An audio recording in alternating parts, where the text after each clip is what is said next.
tunazungumzia swala zima la amani. Wahenga wanasema chungu haionjwi jamani, sawa? Tumeshaonja utamu wa amani.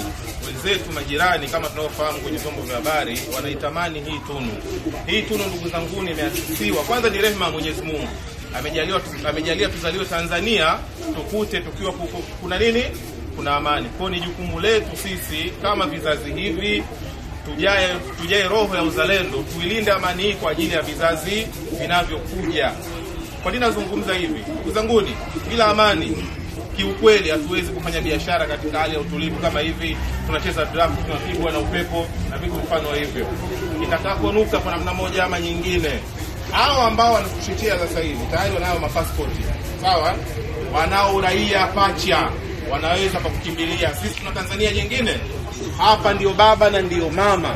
Kwa hiyo Tanzania ni ya kwetu na amani wa kuilinda ni sisi, na amani inaanza na mimi kisha wewe. Kwa ndugu zangu tuilinde amani yetu. Hili ni shirikisho. Shirikisho lina salamu zetu ndugu zangu na shirikisho hili kabla sijasahau, Mheshimiwa Rais, sawa, ama serikali imewatambua wamachinga na wafanyabiashara ndogo kama kundi maalum, na tumeingizwa katika Wizara ya Maendeleo ya Jamii, Wanawake, Jinsia na Makundi Maalum. Kwa sababu kufanya biashara ndogo na machinga tembea kifua mbele, kwa sababu umeingizwa kwenye wizara. Sasa hivi zile changamoto zote, ninaposema zote namaanisha jamani, changamoto zote zinakwenda kutatuliwa. Kila soko tumeshafanya analysis, tumeshafanya research na viongozi wetu wameshatuambia za changamoto za kila soko.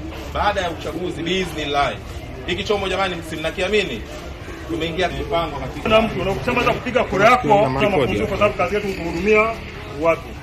Isipokuwa tu wale ambao wamejiona na serikali, baada ya kupiga kura atarudi nyumbani kafanyeni wakapumzike. Jambo kubwa ambalo tunazungumza hapa sisi ni amani na kuondoa hofu katika biashara, kwamba hayo mnawapandikizwa ondoeni hofu. Uchaguzi utakuwa huru na nini na haki.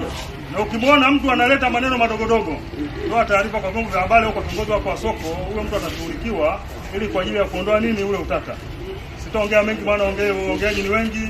Niishie hapo, ila tumkumbushe kwamba tarehe hiyo tusahau kutoka, na kuwakumbusha watu ambao watakuwa wamejisahau watoke akapige nini, akapige kura, kwa sababu kura na haki yako.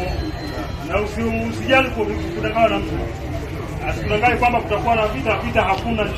Hii nchi ya amani. Tokea mwaka 61 tunapata uhuru mpaka leo haijatokea hali kama hiyo. Kwa hiyo mtu asikupandikize chuki ya kuchukia serikali yako. Awali ya yote na mimi niungane na wenzangu kushukuru Mwenyezi Mungu alonijalia kufika hapa. Tumezunguka masoko mengi na hapa tunaelekea mwisho. Cha msingi ni amani na kutoka kwenda kupiga kura.